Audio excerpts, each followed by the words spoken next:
Barakatah Yahweh, Ba'ashem Yahushai, Ba'ashem Rachakodash. Welcome to another live lesson.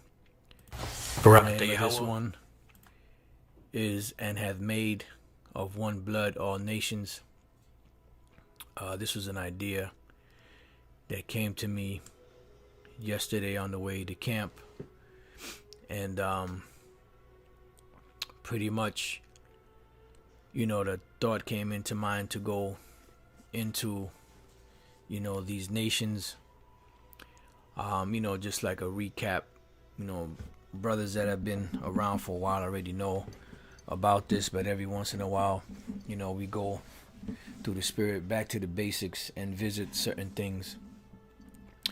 I just want to say I'm downloading something in the background, so once it's done, you're gonna hear, an automated voice saying something. So Salakia for that. I just didn't want to wait any longer to do this lesson. So, as we know, when we read through the scriptures, those brothers that already are acquainted with the scriptures, we read, the book of Genesis, which when you look up the word Genesis, comes from the Hebrew word Bara'ash Yath, which the Bara'ash Yath, that's in the beginning. Just bear with me 1 second. Let me just go to the book of Genesis. You know what, Salakia? Let me do it this way. Just bear with me 1 second. None of this is scripted, so we just go in the spirit. So just bear with me 1 second so I can find this. I want to make sure that we have it correct. All right, so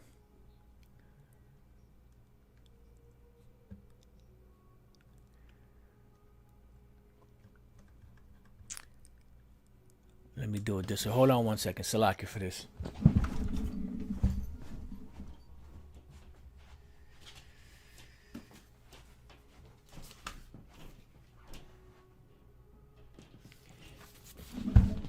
Yeah, it is.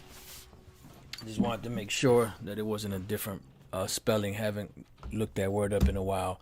But the word Genesis is the Hebrew word Bara'ash Yath, which means in the beginning or in the heading. And this is how the scriptures, when you read them in the Hebrew, this is how they are written. And this is what it states. Let's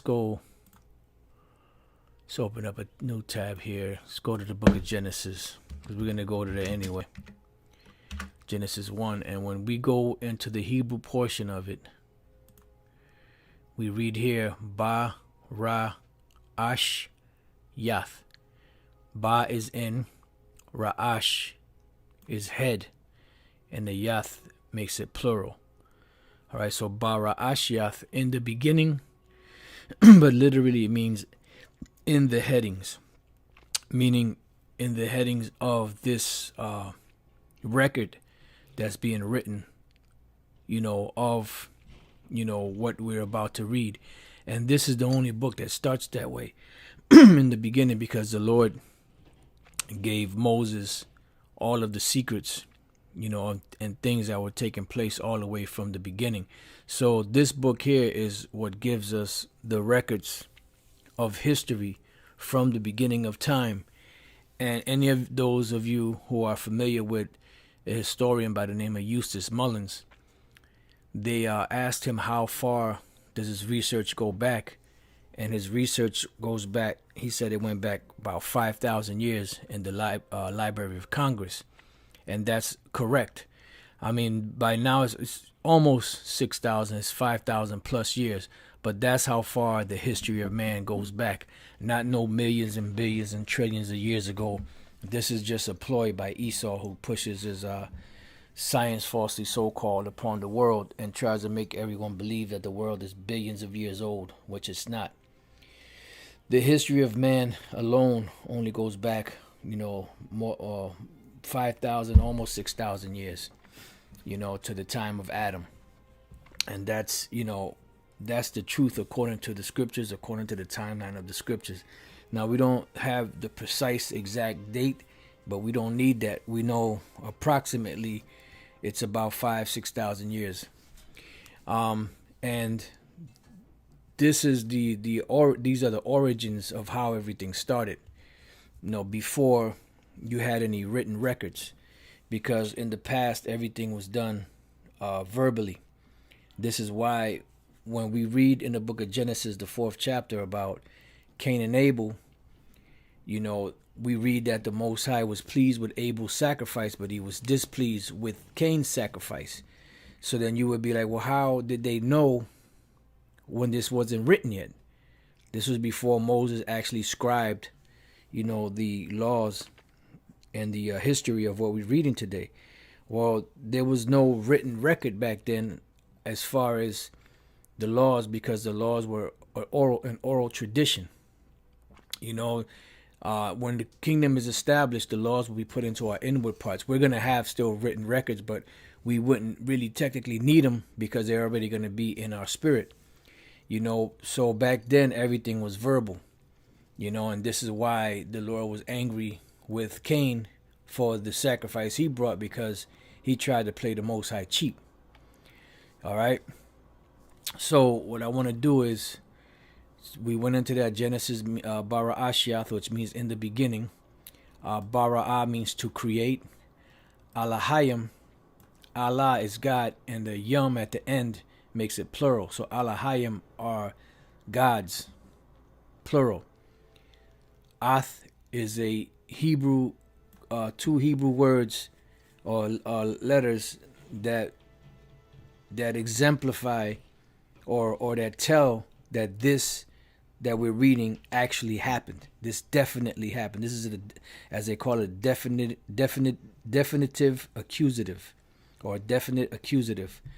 Ha Shemayim. Ha is the.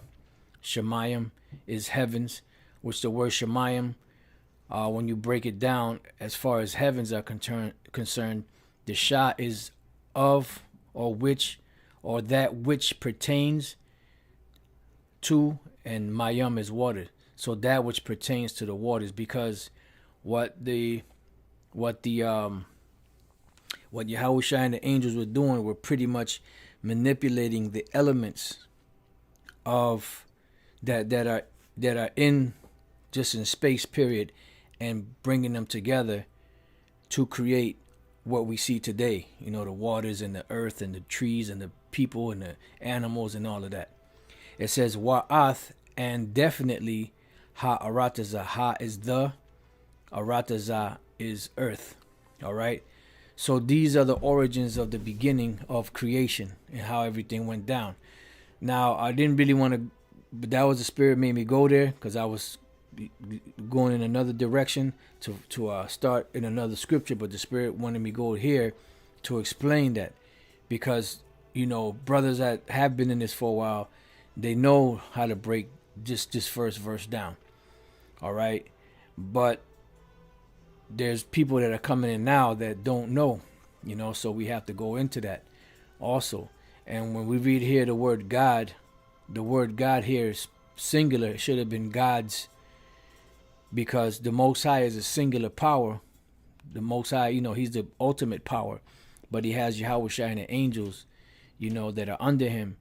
And this is who created all of this under the orders of the Most High Yahweh, who gave them the blueprint, and they took the blueprint and pretty much followed the blueprint and the diagram that the Most High gave them, word for word. They didn't deviate from it. So every time one day would pass, it would say in the evening and the morning were the first day, and it says in the powers or the gods or the Alahayim saw that it was good, meaning it was according to the plans of the Most High. There was no deviation from it. Okay, so now let's put this over here and let's go to Acts 17 and 22. Now, what we're dealing with here is the descendants of the earth. When the earth was first created, as we're going to read, there were many people created at the same time. And in process of time, man became so wicked that the Most High destroyed the earth by a flood. When we read the book of Genesis, the 8th chapter, and before that, it actually starts in the 6th chapter. And this is why the Lord told Noah to build an ark, of gopher wood, because there was going to come a great deluge, which the word deluge is a fancy way of saying flood. And pretty much Noah, his 3 sons, and their 4 wives were the only ones that were saved, along with the animals and birds and different things, different species of animals. And then the earth had to be repopulated all over again. And through these 3 sons of Noah is how the earth was repopulated again. So everyone that's on the planet today, all almost 8 billion people on the planet today, have their origins from one of these men here, Shem, Ham, or Japheth, which were the descendants of Noah. So let's go to Acts 17 real quick. It says, Acts 17:22. Then Paul stood in the midst of Mars Hill and said, Ye men of Athens, I perceive that in all things you are too superstitious. For as I passed by and beheld your devotions, I found an altar with the inscription, To the unknown God. Because these Athenians were Israelites, these particular Athenians he was speaking to were Israelites that had a devotion, they had a sense of worship, but they were doing it to idols. They weren't doing it to the Most High. So what they did was they put an inscription, To the unknown God. It says, Whom therefore you ignorantly worship, him declare I unto you. The Most High that made the world and all things therein, seeing that he is Lord of heaven and earth, dwelleth not in temples made with hands. It says, Neither is worshipped with men's hands, as though he needed anything, seeing he giveth to all life and breath and all things. So this is why when people get caught up in saying that, well, if you don't come into this building or through this building, you can't be saved because this is the building, this is the only way it's going to be done, blah, blah, this, that, and the other. The Lord don't dwell in temples made with hands. The temple of the Lord are the Israelites, the bodies of the Israelites. That is the temple. That's what the Lord said, to maintain your temple clean. All right. But that goes into another topic. It says, and hath made of one blood, because all men on the planet Earth have only one type of blood, meaning it's red blood. Not that, where everybody's O positive or A whatever, however, that whole situation goes. But meaning that one blood is in every individual out there, and all were made of one flesh, one blood. And after the flood that destroyed the world at the time and the people that were in it, Noah and his three sons which repopulated the earth, their lineage went back to Adam. It says, and have made of one blood all nations of men to dwell on all the face of the earth, and have determined the times before appointed and the bounds of their habitation. So he gave them land, and he gave them a time to rule. And this is why we read about the different nations that came and that went, that ruled for a certain period of time and then fell from that rulership. Okay? But the point here is that he has made of one blood all nations. So when people read this without understanding, especially these wacky tacky Christians, they think that this means that all people are created equal. And this is not the case. Because if all people were created equal, there would be no need for a separation. So when we go back to the origins, to the book of Genesis, Genesis 1:1, in the beginning, God created the heaven and the earth. Bear with me 1 second. Okay, it's not done yet. Salaki, I'm multitasking today. When we go back to the beginnings of the records, we read about how the heaven and the earth was created. And as we read through here, it gives us a list of everything that was created blow by blow, day by day. So when we get down to the 20th verse, we're moving into the 19th verse, and the evening and the morning were the fourth day. So the fourth day was done, which when you have understanding, a day with the Most High is 1,000 years. So this is the 4,000th year of the creation, because the Most High's time frame is different from our time frame. And that could be found in the book of 2 Peter 3 and 8, I believe it is. So now what we're doing is we're going into the beginning of the first day. All right. It says, and the power said, let the waters bring forth abundantly the moving creature that hath life. So now, is not man a moving creature? Does not man have life? But see, people don't understand, because they think man was created in the sixth day, which he wasn't, because man was given order the sixth day. Because when all creatures were created, everyone was on the same level. But the Lord slowly but surely gave man the ability to reason, the ability to think, the ability to have wisdom, the ability to, and eventually the ability to speak. Which really, all animals and stuff have a form of communication, but man was the only one that was given the speech that we hear today, to be able to communicate verbally and communicate from the mind, through speech, what they're thinking. Okay. So this was the beginning of the creation of man also, and fowls that may fly above the earth in the open firmament of heaven, and the powers created great whales and every living creature that moveth. Now these great whales here this is not talking about Orca, the whale, and none of that, Dickie Mo or Moby Dick or whatever the hell his name is. This is talking about sea creatures. Let's go to great whales. The word great is gadawal. Another way of saying it is gadal, which means great, right? And then whales comes from the Hebrew word thanayan, which means dragon, serpent, sea monster. So this is a sea monster. What sea monster is this speaking about? It's speaking about Leviathan. It says dragon or dinosaur. Now you have the sea monster, which is Leviathan, and then you also have dinosaurs, which are known in the scriptures as behemoth. So Leviathan would be the one in the sea, and behemoth would be the one on earth. Sea or river monster, serpent, venomous snake. So this is when all of that was created. It was created on the same day as man was created. It says, and every living creature that moveth, which the waters brought forth abundantly, because there were many that were brought forth. Many men, many whales, fish, anything that's in the sea, every person that's on the earth, there was plenty of them created. And on top of that, the Lord told them to be fruitful and multiply. But in this society, you're given condoms, you're given, birth control pills, and many other forms of, of whatever. After their kind, and every wing fowl after his kind, and the power saw that it was good. And the powers blessed them, saying, be fruitful and multiply, and fill the waters in the seas, and let fowl multiply in the earth, and the evening and the morning were the fifth day.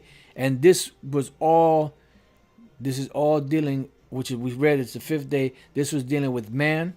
It was dealing with Leviathan, behemoth, the fish in the sea, the fowls in the file converted. All right, Salaki, that was what I was waiting for. So this is everything. And then somebody may say, well, it says there in the seas. They didn't say nothing about, the earth. Well, this is why we precept upon precept. Let's go to 2 Ezra 6 and 38.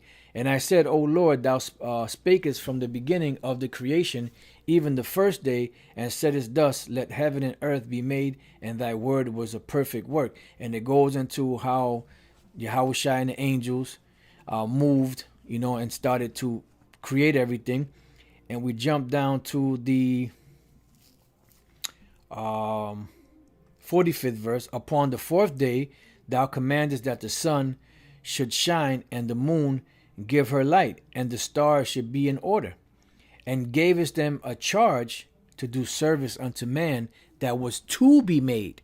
So this was the fourth day when the Lord created the heavens. When the Lord created the sun, the moon, the stars, and the constellations of the heavens. And they said he gave charge to do service unto man that was to be made. When? Upon the fifth day. See, upon the fifth day, thou saidest unto the seventh part where the waters were gathered, that it should bring forth living creatures. Did not we read that? On the fifth day, the living creatures, fowls and fishes, and so it came to pass. So all of these things came forth, right? For the dumb water and without life brought forth living things at the commandment of the powers, that all people might praise thy wondrous works. Then, within this fifth day, didst thou ordain two living creatures, the one thou callest Enoch, which the word Enoch, or the name Enoch, goes back to the Hebrew word Chanawak, which means learnt man, and the other Leviathan. And this is the sea creature or the sea serpent that we are reading about in the book of Genesis, the first chapter. So the Lord created man, he created Leviathan, he created Behemoth, he created the fish, the fowls of the air, the creeping things, the animals, all on the fifth day. It says, and did it separate them one from the other, for the seventh part, namely where the water was gathered together, might not hold them both. Okay?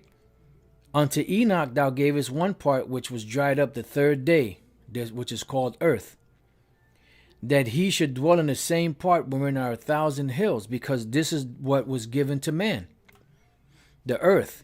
But unto Leviathan thou gavest the seventh part, namely the moist, and hast kept him to be devoured of whom thou wilt and when. And this is why the fish are given the dominion of the seas. And this is why they're able to breathe in the seas. Man has to put on all different type of contraptions. And when you pull out certain animals or certain fish out of the water, they die, most of them. Because they can't breathe outside of the water, because that was the atmosphere that was given to them. Just like when the Lord created the firmament to go around the earth to separate the waters outside of the heavens, which are the elements outside of the heavens, from the elements inside of the heaven, to make it habitable for us and for us to be able to breathe, on earth, because the elements on earth are moved closer together to be able to create oxygen so that we can breathe, as to where the elements outside of the firmament or the ozone layer are further spread apart. So you need contraptions to be able to breathe. And when you go into the waters, the elements are even tighter together so that the fish and the things that belong in the ocean and the seas can breathe, because that is their atmosphere to breathe in. See, so the Lord created everything perfect. It says, and upon the sixth day, thou gavest commandment unto the earth, that before thee it should bring forth beasts, cattle, and creeping things. And after these, Adam also, whom thou madest Lord of all thy creatures, of him come we all, and the people also whom thou hast chosen. And this is what we're getting to. And the name of the lesson being, and hath made of one blood all nations. Because all nations come that we see today all come of Adam, but there was a separation. And this is what these plantation Christian Bible thumpers don't want to see or accept, because they were taught by their masters, which is nothing but more than these Edomites that have pushed that out there, that all people can be saved. And that's not the case. It is not true, and it's not the case. So let's go to Genesis 9:18. It says, and the sons of Noah that went forth of the ark were Shem, Ham, and Japheth, and Ham is the father of Canaan. These are the three sons of Noah, and of them was the whole earth overspread. And there were many people at one time. They all died except for 8 souls. From these 3 sons of Noah, the whole earth was repopulated. And they were all set up. They all spoke the same dialect. They all spoke the same language, until the Tower of Babel, where the Lord separated them. Let's go from there now to the 10th chapter and the first verse. Now these are the generations of the sons of Noah, Shem, Ham, and Japheth, and unto them were sons born after the flood. So when we read from the second verse on down, this is given the genealogy of the three sons of the three sons of Noah, and how the earth was repopulated again, or repeopled. Right? It says Genesis 10:31. These are the sons of Shem after their families and after their tongues, in their lands after their nations. These are the families of the sons of Noah after their generations in their nations, and by these were the nations divided in the earth after the flood. So why was there a need for a division of the nations? Because the Most High only had one particular nation that he was going to deal with. All right. This is why we read in Deuteronomy 32:7, remember the days of old, consider the years of many generations, ask thy father, and he will show thee, thy elders, and they will tell thee. When the Most High divided to the nations their inheritance. So the Lord divided the inheritances, which is the land masses of these different nations. When he separated the sons of Adam, because there was a separation in these sons of Adam. Yeah, they were made all of one blood. Yeah, they all came out of Adam. You know, but there was a separation from all of these sons, because there was going to be one particular line, and through that line were going to come the people of the Most High's inheritance. So let's go to, real quick, look up the word separate. Parad, to separate, divide, to divide, separate, make a separation, division. And this is why we read in Genesis the 10th chapter, when we read up above that, in the 21st verse, it says, unto Shem also, the father of the children of Eber. Now Shem was, I believe, the great-grandfather of Eber. He wasn't his direct father, because Shem had 5 sons. The children of Shem, Elam, and Asher, and Arphaxad, and Lud, and Aram. It said nothing about Eber. He was, I believe, the grandfather, or I believe he was a great-grandfather. Yeah, he was a great-grandfather of Eber. So why did it go from Shem to Eber? Because through Eber, the language of the Hebrew was going to be kept. And also through Eber, that was going to be where the line was going to continue to get unto the people that are the chosen people of the Most High, which are the Israelites. And when we look up the word Eber, the name Eber comes from the Hebrew word Ibar. And this is where you get the Hebrew language from. Eber or Heber, the region beyond, which it really means past or from the past. When you read, I believe when you read through the Ben Yehudi, which is an English, Hebrew-English dictionary, it also means past. Because it could be to pass over, but it also means from the past. Because that was the language that was kept from the past, the Hebrew language. And when we read, when we read scriptures like, let's go to Genesis real quick, 14 and 13, it says, and there came one that had escaped and told Abram the Hebrew, for he dwelt in the plain of Mamre, the Amorite, brother of Eshcol and brother of Aner, and these were confederate with Abram. So they called Abram what? The Hebrew. When we go to the word Hebrew, it goes back to the Hebrew word Ibaryah, which is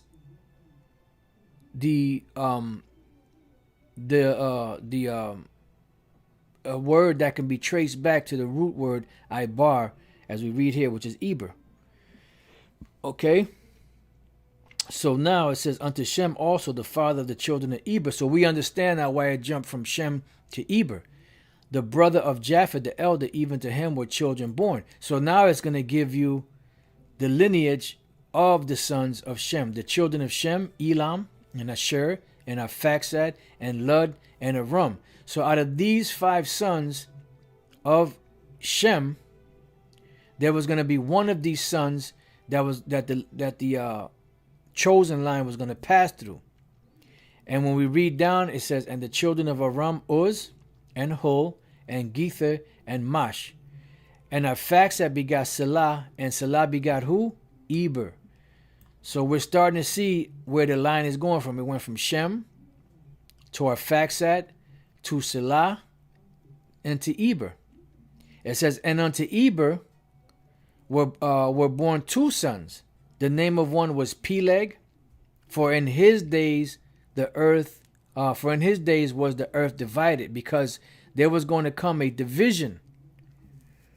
Remember, everybody was together at one time, but there was going to come a division, in the sons of Noah, because the Most High was making room for the Most High was making room for the chosen people.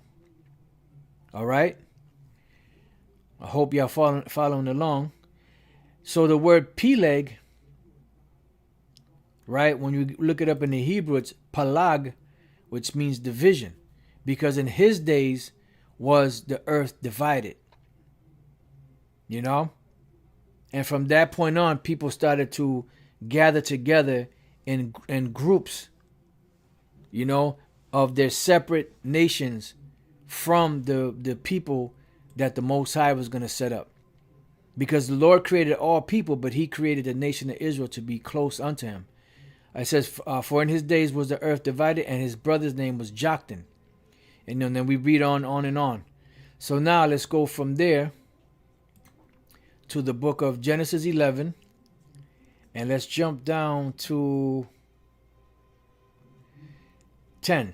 These are the generations of Shem. Shem was 100 years old and begat Arphaxad 2 years after the flood. So now we know that Shem had 5 sons. But out of the 5 sons, the Lord only chose one. So now we're going into the lineage of the chosen.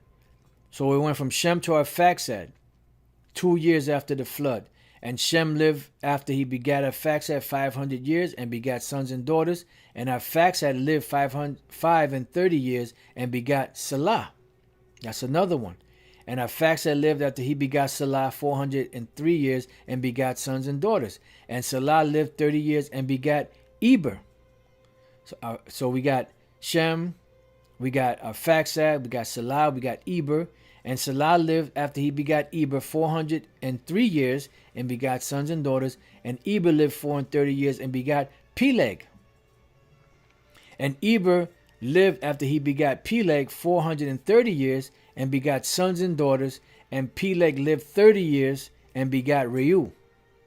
And Peleg lived after he begat Reu 209 years and begat sons and daughters. And Reu lived 230 years and begat Serug.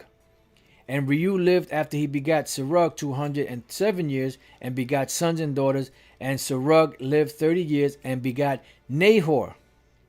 And Serug lived after he begat Nahor 200 years and begat sons and daughters. And Nahor lived 29 years and begat Terah. Now those of you brothers that have been studying, you should know who Terah is. So we're seeing the line out of all 3 sons of Noah, the Lord went to Shem. And out of the sons of Shem, the Lord went to Arphaxad. And that created the chosen line to get to the chosen people of the Lord. So Terah and Nahor lived after he begat Terah 119 years and begat sons and daughters. And Terah lived 70 years and begat Abram, Nahor, and Haran. So now we know that out of that line, it went through Terah, and Terah had 3 sons, and from Terah it went to who? To Abram. And when we read about Abram, which the word Abram, Abba Ram, which means father exalted, his name was later changed to Abraham, Abba Raham, which means father of a multitude. From that line, Abraham had 8 sons. And out of those 8 sons, the Lord only chose one of those sons, which was Isaac. And Isaac had 2 sons, Jacob and Esau. And out of those 2 sons, the Lord chose Jacob. The lot rested upon Jacob, whose name was later changed to Israel. And out of that man's lineage, or that man's loins, came all of the people of the promise, the chosen people, the Israelites. And this is why we read in Deuteronomy, where is it? Deuteronomy 32:8, when the Most High divided to the nations their inheritance, when he separated the sons of Adam, because there was a separation made. He set the bounds of the people according to the number of the children of Israel, because every other nation got their land first.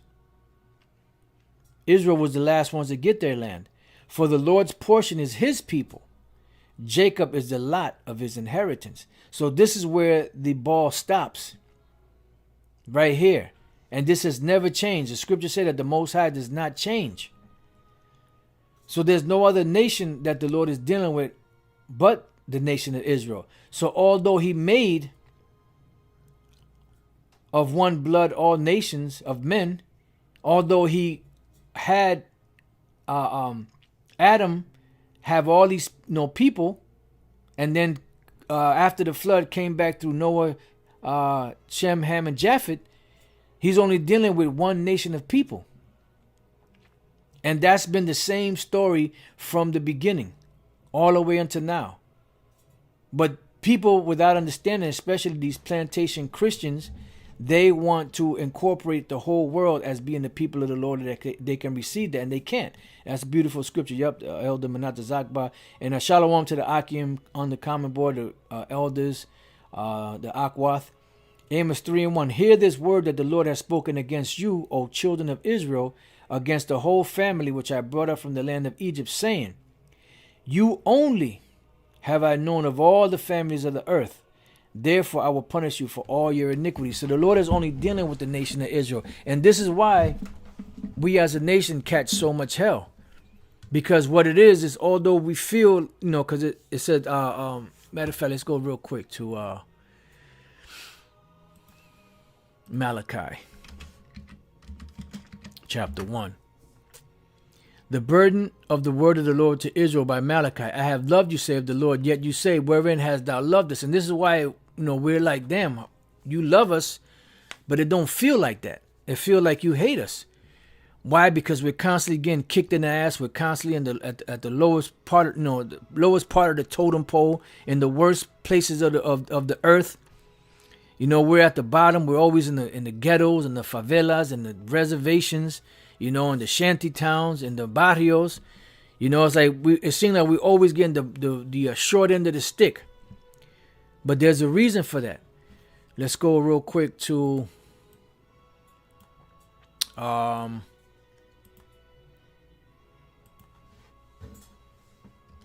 just bear with me 1 second.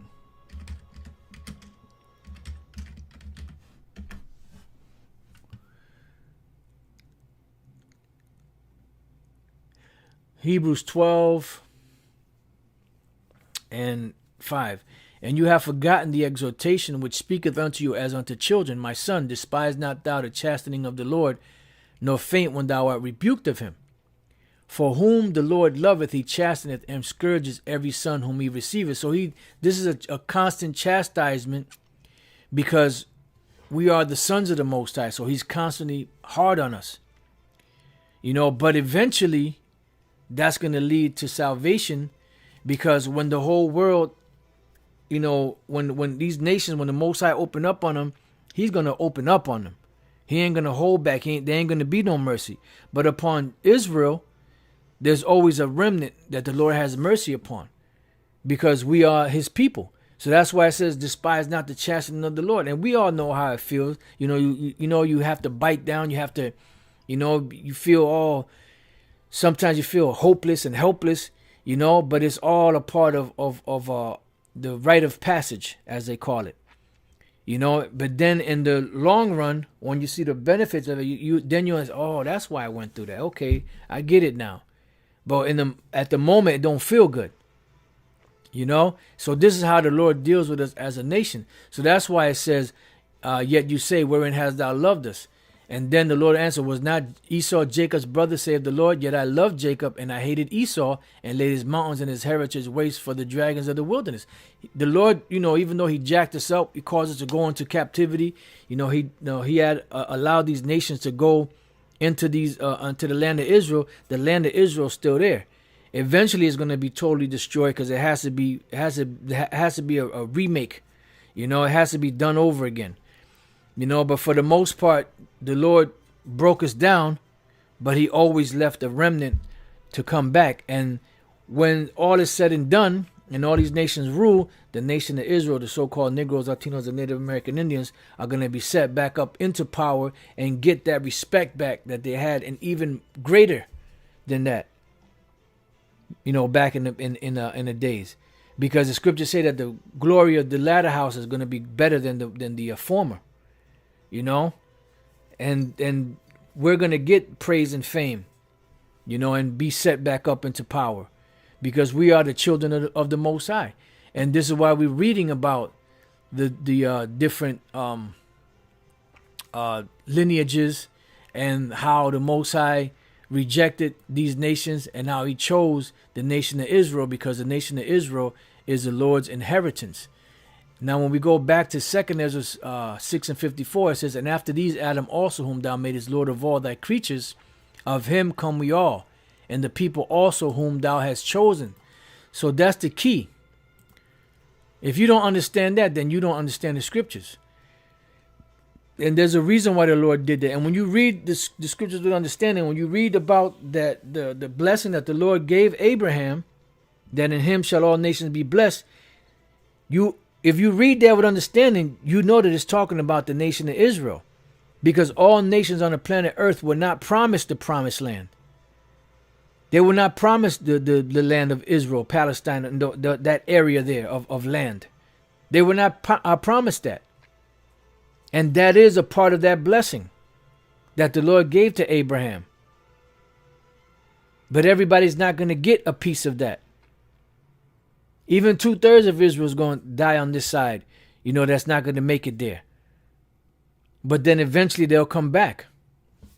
It says, and this have I spoken before thee, O Lord, because thou madest the world for our sakes. And he made it for our sakes. But it don't seem that way.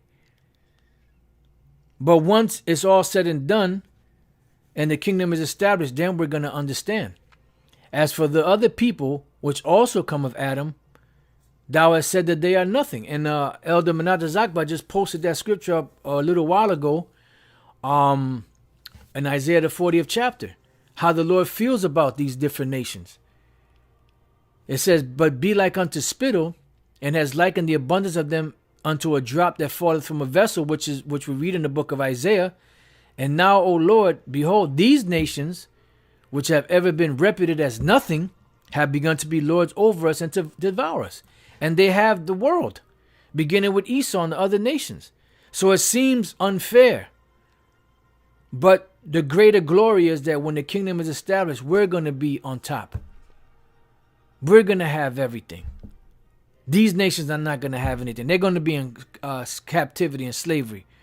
And after that 1,000-year period, Esau, the Edomites, will be burnt up and destroyed, and the other nations will get to govern among themselves, but they will still be always tributary to us, and they're not going to have a problem with that, because we are a fair nation and we are a compassionate nation.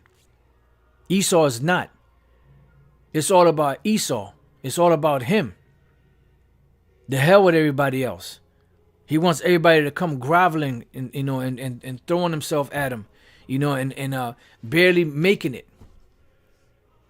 It says, but we, thy people, whom thou hast called thy firstborn, thy only begotten, and thy fervent lover, are given into their hands. And we're still in the hands of these people, beginning with Esau. It says, if the world now be made for our sakes, why do we not possess an inheritance with the world? How long shall this endure? And it's going to happen until the Lord, takes us back and brings us back into the kingdom. Luke 21:24. And they shall fall by the edge of the sword, which happened in 70 AD, and shall be led away captive into all nations, which happened. We've been literally scattered throughout the four corners of the earth. And this is why we're going to come back to this.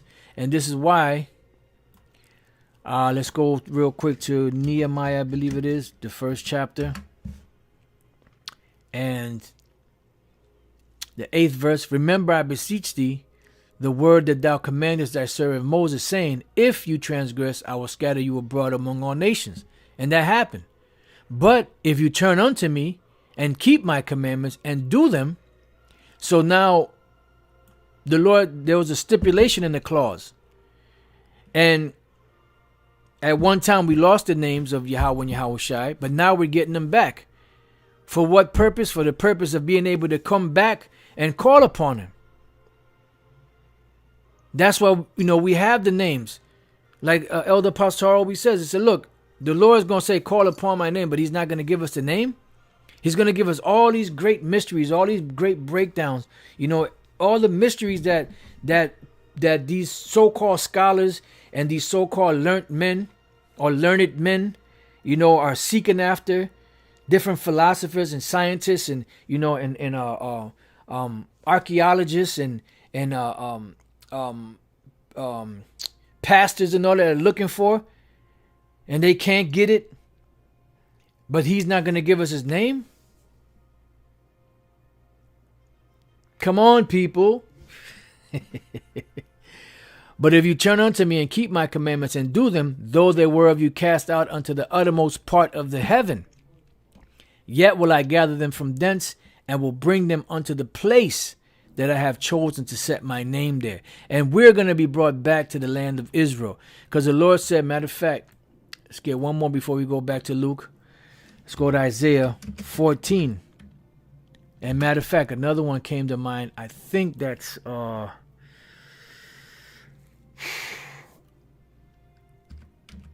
know there's one.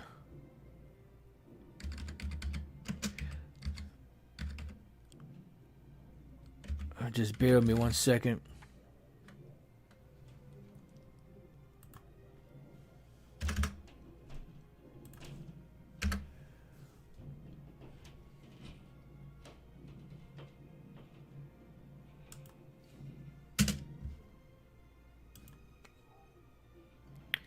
All right. Just bear with me. I'm looking for this one in particular. Oh, beautiful. Oh, Lord. All right. So, matter of fact, let's go from there. Let's go back. You know what? I don't want to mess that up. So let me just get another tab. We'll go to Isaiah 14 from here. For the Lord will have mercy on Jacob and will yet choose Israel. See? So although we messed up, we broke the Lord's law, statutes, and commandments. We served idols. We just became fucked up as a nation. The Lord is still going to have mercy upon us. Why? Because he made a promise and put his name on it to Abraham, Isaac, and Jacob.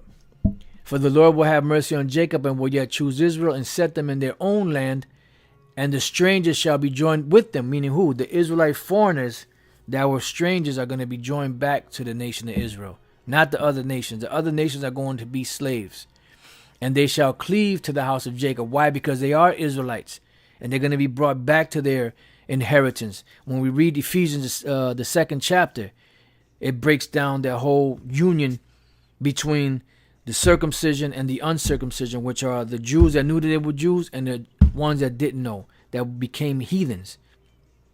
And now there's a bringing back together of that. So now when we go to Ezra 3 and 11, and they sang together by chorus and praising and giving thanks unto the Lord, because he is good, for his mercy endureth forever toward Israel. Because I believe it's either Psalms 36 or Psalms 136. It keeps on saying, and for the Lord, his mercy endures forever. And it keeps on going. His mercy endures forever. His mercy endures forever. His mercy endures forever. Yes, Psalms 136, as you can see, how many times it comes up. But when we go back to Ezra, the 3rd chapter, it says that his mercy endureth forever toward Israel. Why? Because for the Lord will have mercy on Jacob and will yet choose Israel. Okay? So that's who the Lord is dealing with. So going back to Luke 21 and 24, and they shall fall by the edge of the sword and shall be led away captive into all nations. And from among all these nations, the Lord is going to bring the Israelites back. Let's read this again. Nehemiah 1 and 9. But if you turn unto me and keep my commandments and do them, though they were of you cast out into the uttermost part of the heaven, yet will I gather them from thence and will bring them into the place that I have chosen to set my name there. Now these are the servants of thy people whom thou hast redeemed by thy great power and by thy strong hand. Because the Lord is coming, Yahushua is coming to redeem the purchased possession once again, as he did in the past. Okay? Damn,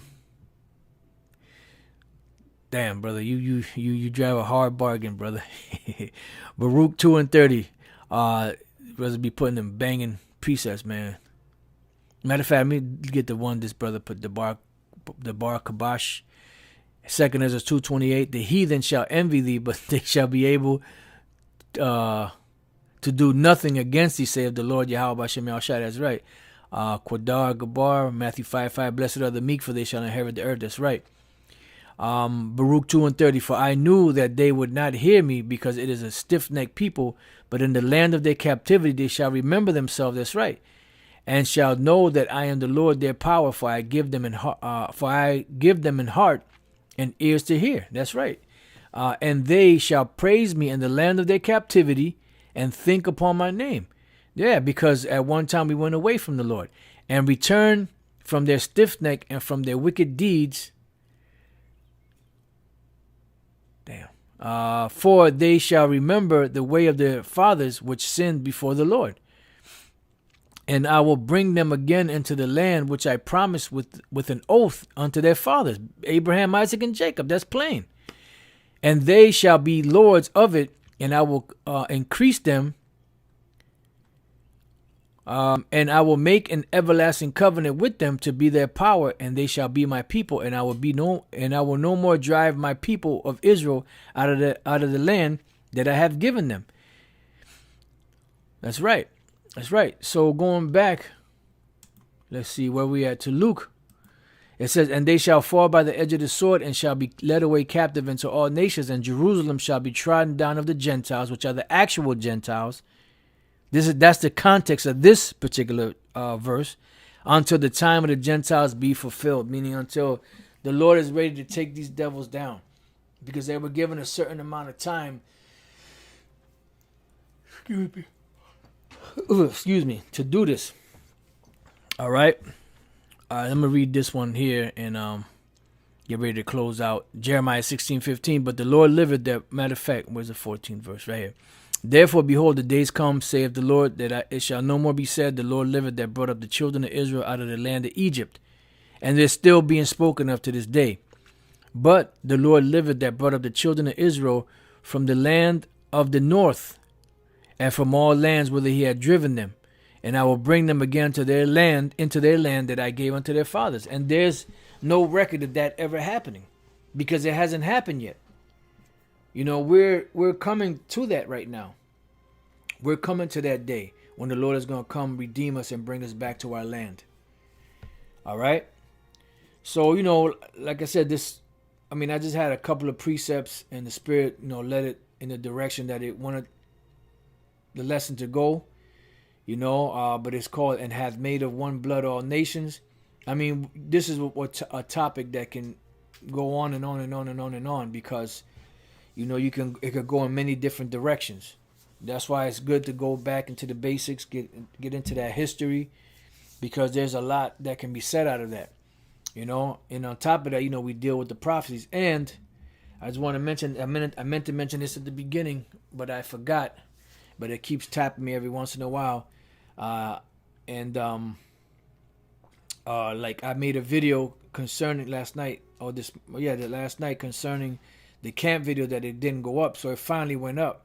So what they're doing now is they're taking their sweet time and processing it, you know, and not allowing it to go up. So I'm thinking that they're doing it, taking their time like that, because they're screening it. They're scrutinizing it even closer before they allow it to go up. So I'm pretty sure when I finish this live lesson, it's probably gonna be hours probably before it goes up. Especially the longer the lesson is, because they have to scrutinize it even more now. And they're getting stricter in their guidelines. And this classic studio, brothers that deal with the classic studio when you do your live lessons, that's about to be done away with. Because this is how I stream. I stream with the classic studio.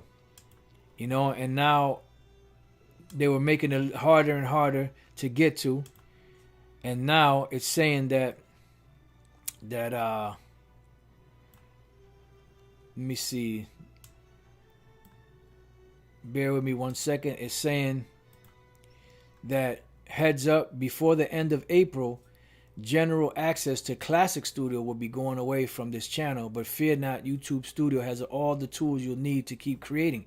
So now got to learn how to maneuver in the new settings that they have, which we already, the first one we did with the Google Hangouts, that we had that down to a science. Then we had to relearn how to go live again. But now the Classic Studio is about to be gone, and then now the studio. So now we got to go into that and learn how to deal with that and set that up so we can go live still. These devils are always changing things, making it harder, to access stuff. Because at the end of the day, when YouTube was set up, it wasn't set up for truth to be brought out. It was really set up in their mind. It was set up for stupid videos, stupid people, just like that Facebook and all that. But then the Lord used his platform to bring the truth out. And many other different nations use it to blow the whistle and bring a lot of different truths out. So now they're making it harder and harder, to access. But nevertheless, as a video that the Spirit had me do a couple of weeks ago, maybe 3 weeks ago or so, when this whole coronavirus crap started, that business as usual until. So when they shut down all avenues of communication and bringing stuff out, then there's nothing else we could do. We just got to wait and wait on the Lord Yahweh Bashem Al Shai to open up on these devils. All right, so with that, I pray that your brothers have been edified. Till the next time I say Shalom.